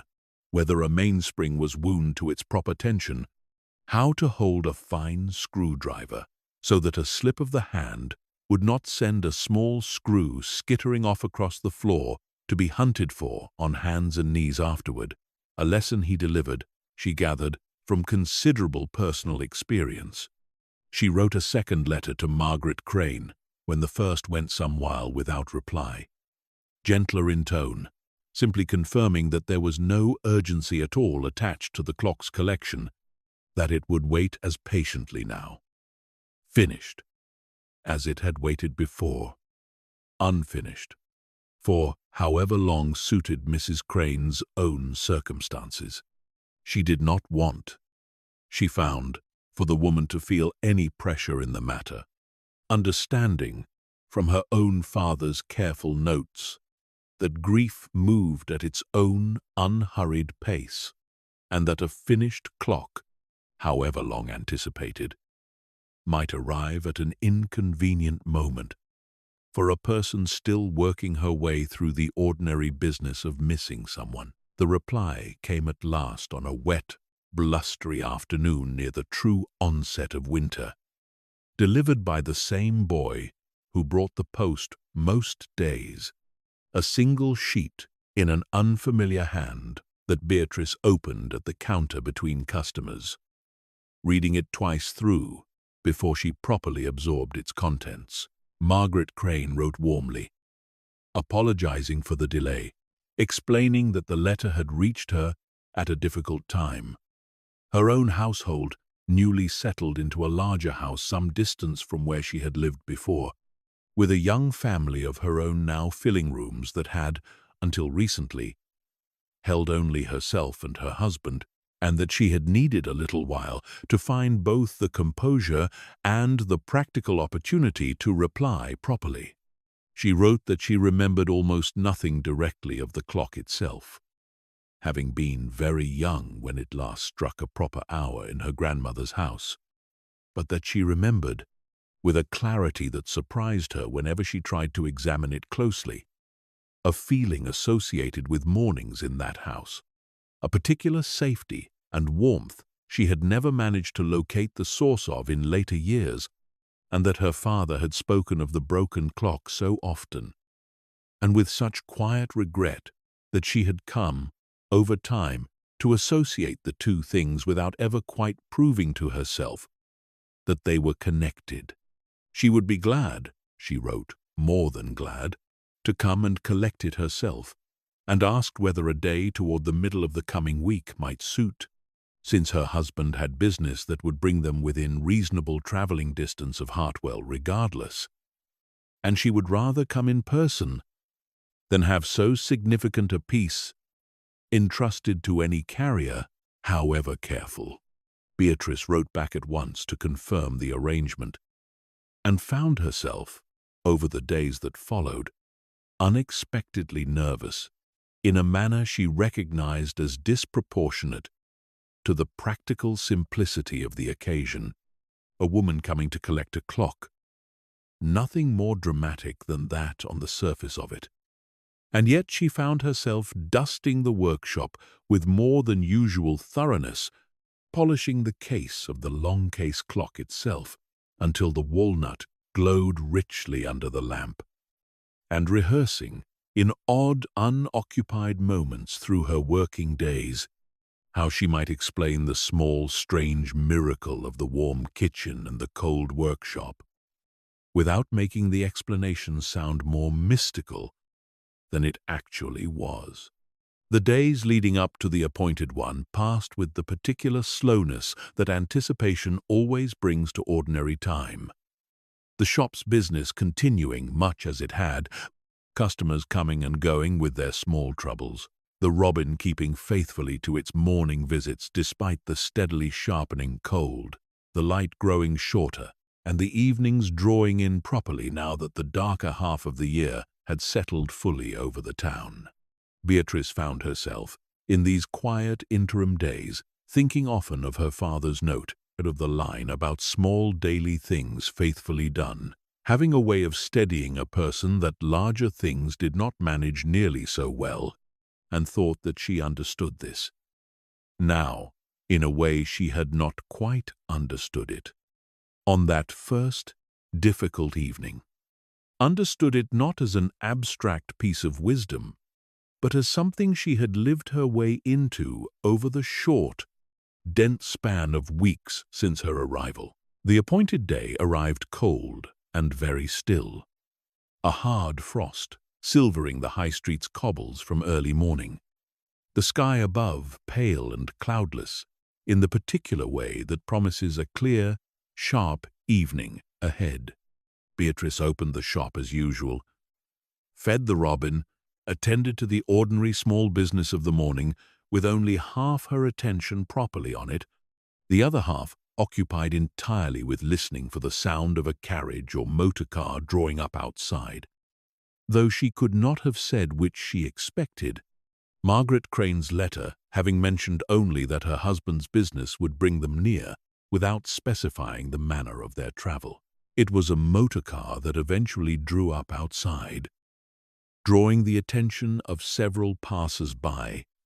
in a town where such vehicles remained enough of a novelty to be worth a second glance, and Beatrice watched through the window as a woman stepped down from it, tall, dark-haired, wrapped warmly against the cold, and stood a moment on the pavement, looking up at the shop sign with an expression Beatrice could not quite read from that distance, before coming toward the door. The bell rang, as it always rang, small and slightly out of tune with itself, and Margaret Crane stepped into the shop and stopped just inside the threshold, exactly as Beatrice herself had stopped on her own first evening, letting the room arrive at her rather than walking too quickly into it. She looked, Beatrice thought, watching her, entirely unprepared, for the smell of oil and old wood and faint cold tobacco, for the layered, patient ticking of so many clocks at once, and stood absorbing it for a long moment before her eyes found Beatrice at the counter, and she seemed to remember herself, and came forward with her hand already extended, introducing herself warmly, apologizing again for the delay in replying, thanking Beatrice with an evident sincerity that went beyond ordinary politeness. They talked for a while at the counter before approaching the clock itself, Beatrice unable, in the end, to simply present the finished piece without first explaining something of what had gone into finishing it, and Margaret listened with close attention as Beatrice described her father's years of careful failure, the small dried sprig of lavender pressed between the notebook's pages for reasons neither of them would ever now be able to ask about, the underlined word warmth that had eventually pointed the way toward the actual solution, the cold workshop, and the warm kitchen, and the strange, simple discovery that the bell itself had likely been correct for some while before anyone thought to test it in the right room to hear it properly. Margaret's eyes filled as Beatrice spoke, though she did not quite let the tears fall, holding them at that careful, brimming point.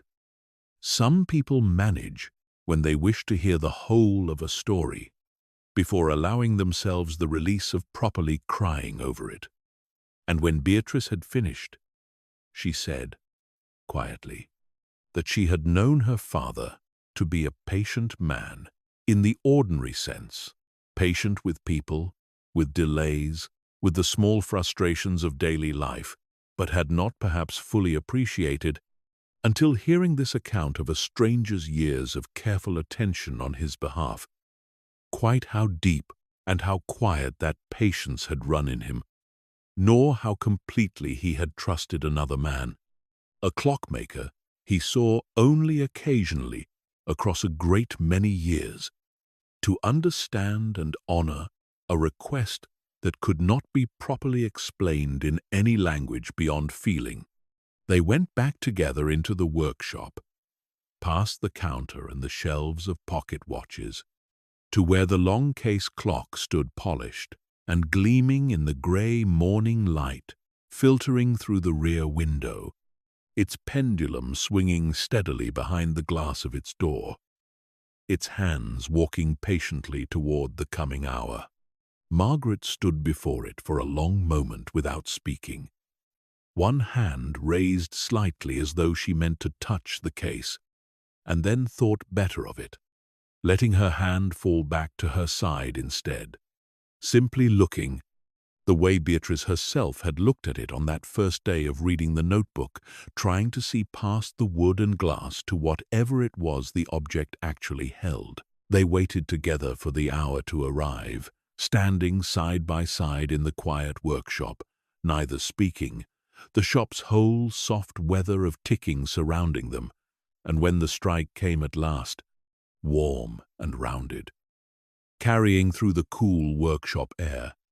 with that particular settled softness Beatrice had first properly heard in the kitchen by the range. Margaret made a small sound, not quite a gasp, not quite a sob. Something caught between the two, and pressed one hand briefly to her mouth, and stood very still, listening to the sound fade fully away before she trusted herself to speak. She said, when she could manage it, that she did not consciously remember this exact sound at all, that she could not have picked it out from any other clock's chime if asked to do so cold, without warning, and yet that hearing it now, standing in this workshop on this particular cold morning, she had felt something settle in her chest that she recognized entirely, a feeling rather than a memory, the precise safety and warmth she had described in her letter, and had never before been able to locate the source of, arriving now with a suddenness that told her, more surely than any deliberate act of remembering could have told her, that this was indeed the sound, restored finally to something close enough to itself that her body, if not her conscious mind, knew it instantly for what it was. Beatrice found she could not speak for a moment either, watching Margaret stand before the clock, with her hand still pressed lightly to her mouth, tears properly falling now, unhidden, and thought of her own father writing near the end of the notebook that there is something in a man wanting to give his daughter back a sound she may not even consciously remember, trusting that the body remembers what the mind has let go of, and understood, watching this small private miracle complete itself in her father's workshop on a cold, bright, winter morning, that he had been entirely right,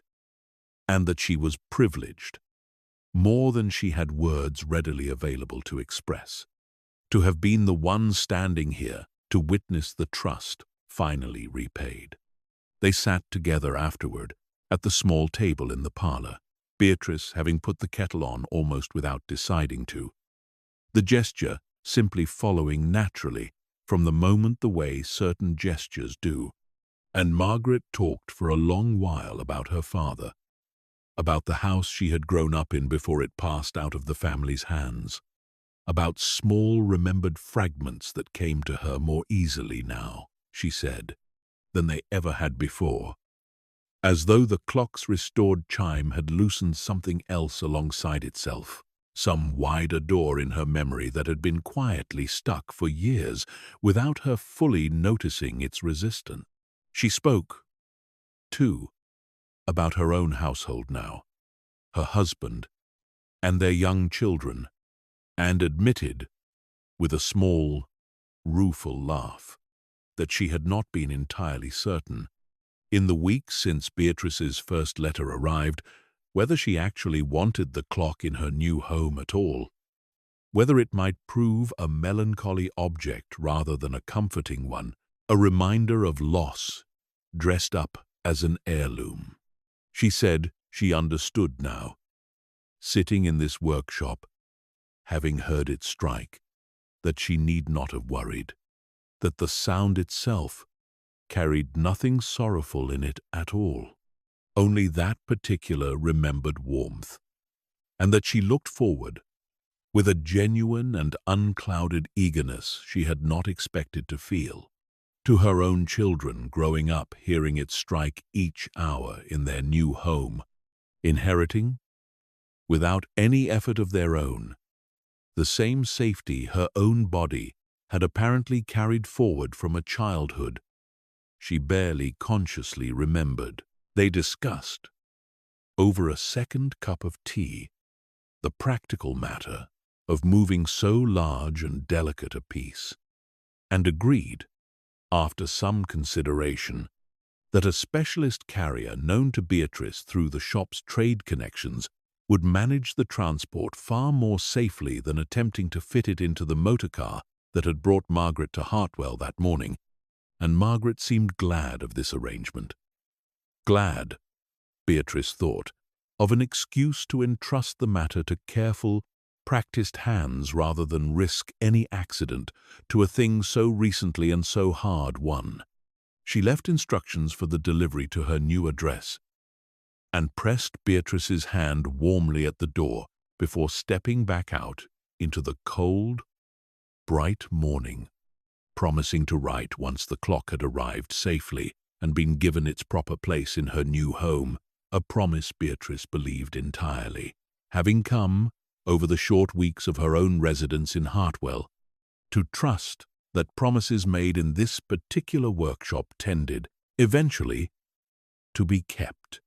She stood at the shop window for a while after the motor car had pulled away, watching the frost beginning already to soften slightly in the strengthening midday sun, and felt a quiet, settled kind of happiness. She did not immediately try to name, only allowed to sit in her chest, the way the morning's whole small ceremony had asked to be allowed to sit, without hurrying toward any tidier or more articulate understanding of it. The carrier came some days later to collect the clock, and Beatrice supervised its careful wrapping and removal with an attentiveness that made the men doing the actual lifting smile slightly at how closely she watched every stage of the process, though they did not comment on it, seeming to understand, in the unspoken way that people who move, valued things for a living, often do understand, that some pieces carried more than their evident physical weight, and were owed a correspondingly greater carefulness in the handling. With the clock gone from its place along the back wall, the row of long-case clocks looked, for a few days, slightly incomplete to her eye, a gap where a particular tall shape had stood for as long as she had known the shop, and she found herself glancing toward that empty stretch of wall more often than the practical absence of a single clock really warranted, before deciding, gradually, that the gap did not trouble her the way she might have expected it to, that an empty space where a finished promise had once stood was a considerably different thing from an empty space where an unfinished one had stood. The first, a kind of quiet monument, rather than a simple loss. She wrote to Mr. Colby that same week, the letter she had been turning over in her mind since her earliest days in the shop, though she had not felt ready to compose it properly until now, informing him that she intended to keep the shop, to continue it as her father had run it, and did not wish, for the present or foreseeable future, to discuss any question of selling. She wrote the letter at the workbench, in the same seat she had first opened the notebook in, with the shop's whole familiar layered ticking around her, and found the decision, once committed properly to paper, to feel not like the beginning of some new and uncertain venture, but like the simple, settled continuation of something already well and truly begun. The weeks that followed settled into the deeper, quieter rhythm of true winter, the shop's hours shortening around the early dark, the range kept burning steadily through the coldest afternoons, customers coming in a little more often than the autumn had brought them. She noticed, as though the season itself made people newly aware of the small mechanisms keeping time in their homes, wanting them checked and reassured before the year turned properly toward its close. Tom continued coming most days, and Beatrice found herself, without quite planning it, teaching him a little more of the actual craft, rather than simply the deliveries and small errands he had originally been engaged for, showing him, as her father had once shown her, how to judge a mainspring's tension by ear, how to hold a screwdriver so a slipped screw would not go skittering across the floorboards. Passing along, she realized one evening, watching him concentrate hard over a small bracket clock's mechanism, exactly the kind of quiet, inherited competence her own father had passed to her, whether either of them had fully intended it that way or not. One evening, closing up together later than usual after a particularly full day of trade, Tom asked her, with a diffidence that told her he had been working up to the question for some while, whether she might consider taking him on properly, not merely for deliveries and small errands as her father had originally engaged him, but as a proper apprentice, bound to learn the whole trade rather than only its edges. She told him, honestly, that she had been half expecting the question for some weeks already, having watched his growing competence and his evident hunger to understand more than she had yet had occasion to teach him, and that she would be glad, more than glad, to take him on in exactly the way he was asking, provided his mother approved the arrangement, which she rather suspected, from certain remarks dropped in earlier conversation, that she already did. Tom's face, hearing this, broke into an expression of such open and unguarded delight that Beatrice found herself laughing quietly at the sheer transparency of it, and thought, watching him, that her father would very likely have approved of this particular continuation as much as any other decision she had made since arriving in Hartwell. A shop's small accumulated knowledge passed forward again to a new pair of hands willing to receive it properly, the way it had once been passed to her own, however belatedly, and would, presumably, in some further distant year she could not yet properly imagine, be passed onward again beyond even Tom, to whoever came after him in turn. She had the sign repainted in the second week of proper winter, not out of any dramatic gesture, but because the paint had genuinely faded past what a decent shopfront ought to tolerate, and stood in the cold one grey morning watching the sign painter work. A careful, unhurried man who had done the lettering for half the shopfronts on the high street over the years, and took evident pride in getting every curve and serif exactly right. She had thought a good while about what the new sign should say, turning her father's original wording over in her mind, alongside the small, private observation she had carried since her very first evening standing outside the shop.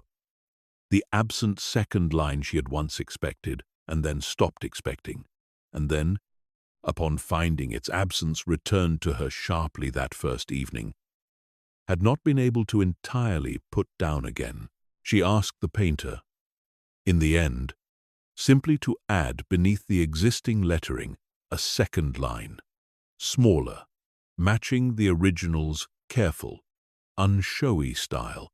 rather than announcing itself, reading only and daughter, so that the sign as a whole now read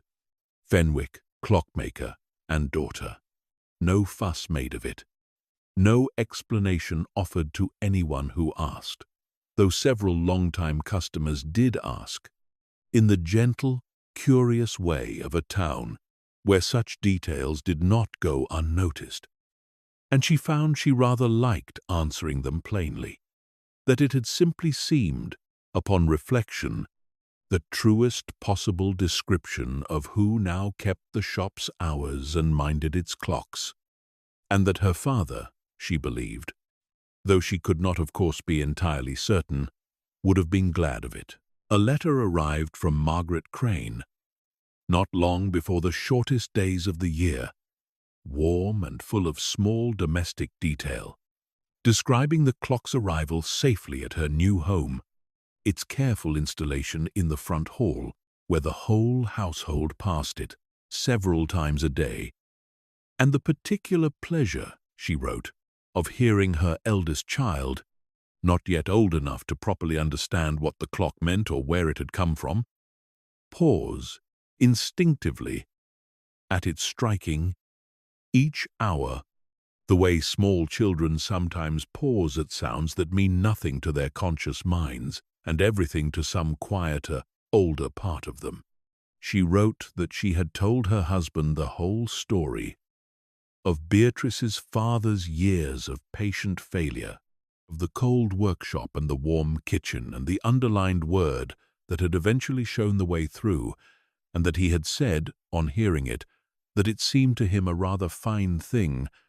in a world generally short on such fine things, that two clockmakers, one now gone, one only newly begun in the trade, should between them have taken so much evident care over a promise that most people, faced with the same years of difficulty, would surely have quietly abandoned long before either of them did. Beatrice kept the letter in the same drawer as her father's notebook, understanding, without quite deciding to keep it there for any particular reason, beyond feeling that the two belonged together now, the record of the years spent chasing a sound, and the record of that sound finally, properly heard by the person it had always been meant for. A fortnight or so after Margaret Crane's letter arrived, an elderly man Beatrice had not previously met came into the shop carrying,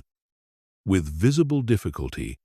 a large and heavy carriage clock wrapped in a blanket rather than proper paper, and set it down on the counter with the particular care of someone handling a thing far more precious to him than its outward condition suggested it might be to anyone else. He introduced himself as Mr. Pierce, from a farm some way outside the town, and explained, unwrapping the blanket to reveal a case badly scorched along one side and a face whose glass had cracked clean across, that the clock had survived a fire in his farmhouse some years before, a fire that had taken a good deal else besides, and that he had kept it, damaged as it was, silent on his mantel ever since, unable quite to part with it, and equally unable, until now, to bring himself to have it properly looked at, for fear, he admitted, of being told plainly that nothing could be done. Beatrice examined the mechanism carefully, working slowly through the scorched casing to the movement inside, and found, as she had rather hoped she might, that the fire's damage was almost entirely superficial, the case and the glass bearing the marks of what must have been a frightening night, while the movement itself, protected by its own metal housing, had suffered comparatively little, wanting only a careful cleaning, and the replacement of one or two small parts she was confident she could source without much difficulty. She told Mr. Pierce this, watching his face move through disbelief, and then something closer to cautious hope, and explained that while she could not restore the case to its original unmarked condition without erasing the clock's own history in a way she suspected he might not actually want, she could certainly have it striking properly again within a short while. Scorch marks and all, if he was content to keep the clock's story visible on its surface rather than polished entirely away. He considered this for a long moment, running one weathered hand along the blackened edge of the case, and said, at last, that he thought he would rather keep the marks exactly as they were,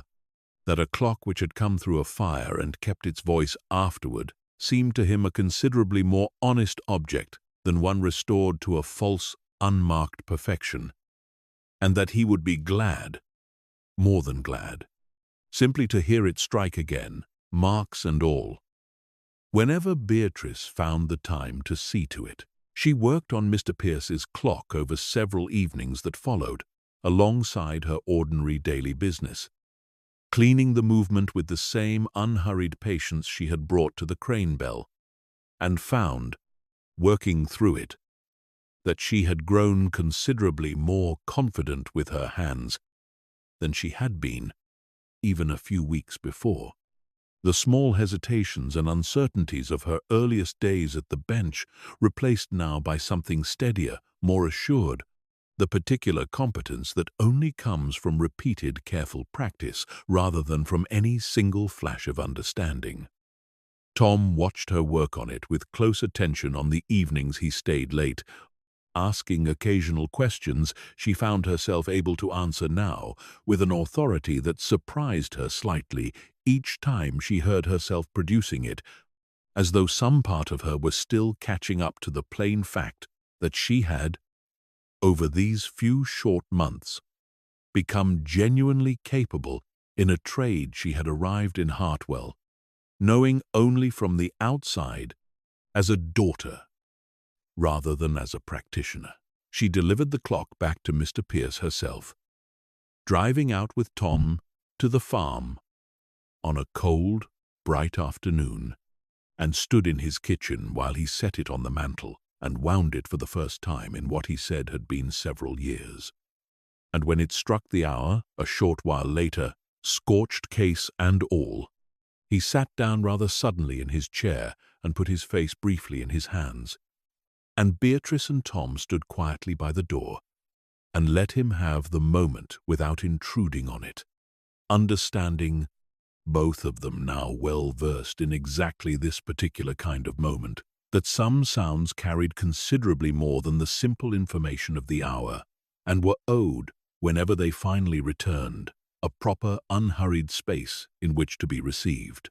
It was around this time, too, that Beatrice began a new volume of the ledger, the old one nearly filled to its final pages, and found, opening the fresh, unmarked book for the first time and setting pen to its first blank page,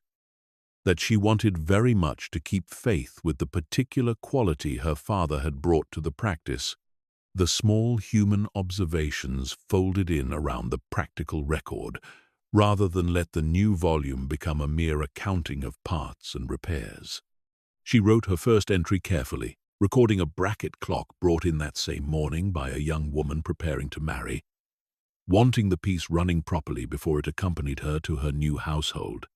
and found herself adding, beneath the practical detail, a small note about the particular nervous happiness the young woman had carried into the shop with her, a note she suspected no one but herself would ever read, and yet felt, writing it, the same quiet rightness her father must have felt, filling similar margins across all his own years at this same counter, she thought, closing the new ledger that evening, and setting it on the shelf beside its predecessors, that she had come to understand something of what her father meant when he wrote that he had been more honest in that book than anywhere else, having never imagined anyone would read it besides himself. There was a particular freedom, she found,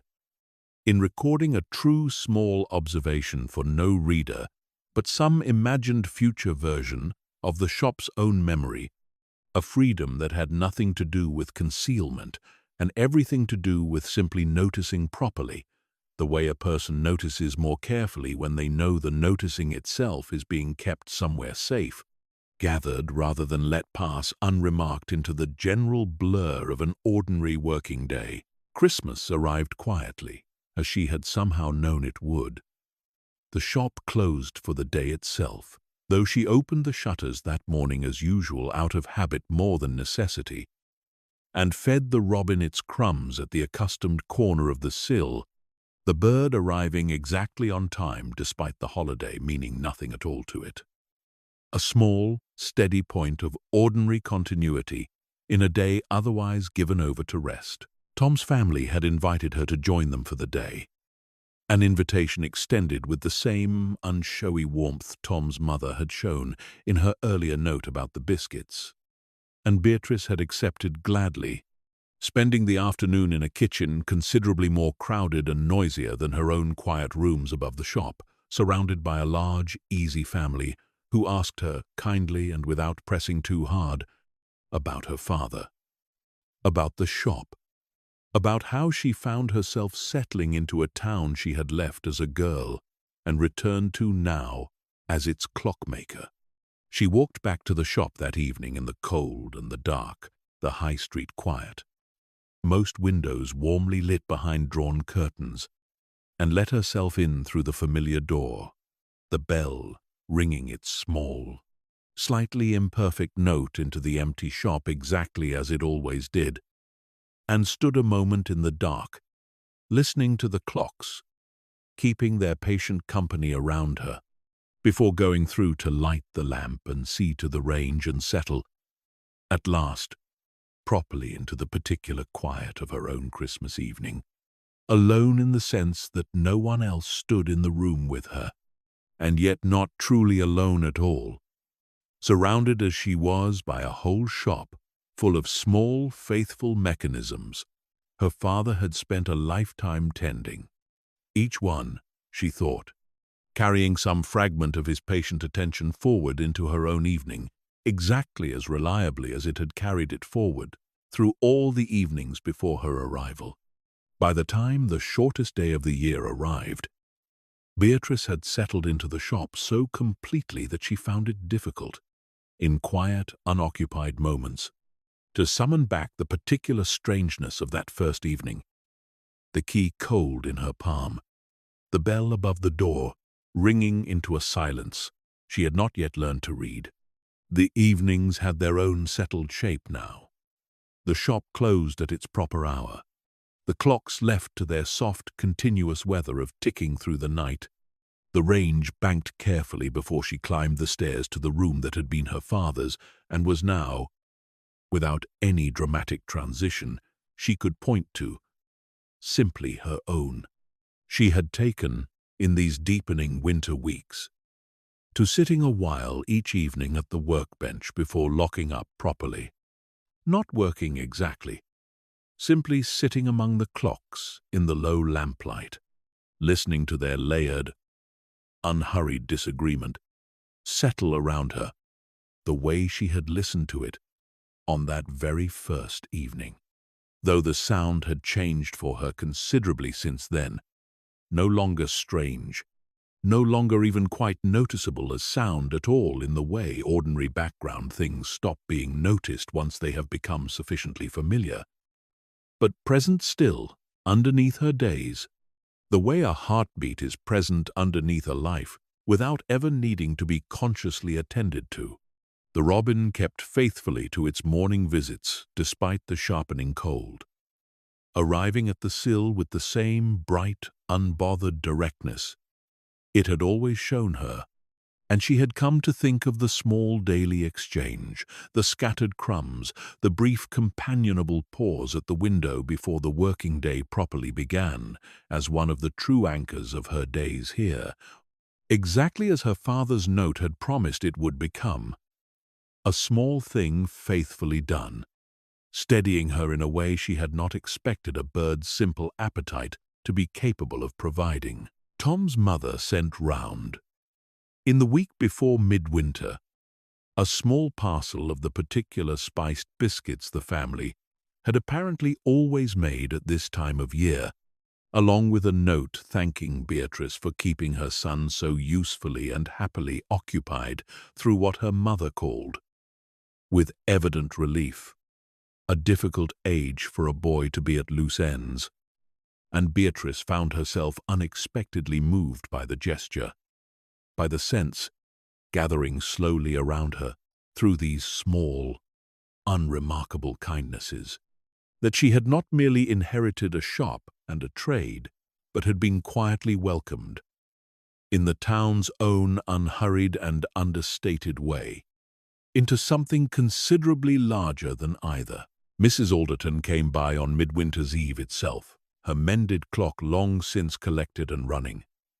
simply to wish Beatrice the season's compliments, and to leave, on the counter, a small jar of preserved plums, she said, had been sitting rather too long in her larder and wanted using before they turned, though Beatrice suspected, from the particular briskness with which the older woman delivered this explanation, that the gift was rather less incidental than she made it sound. They talked a while at the counter,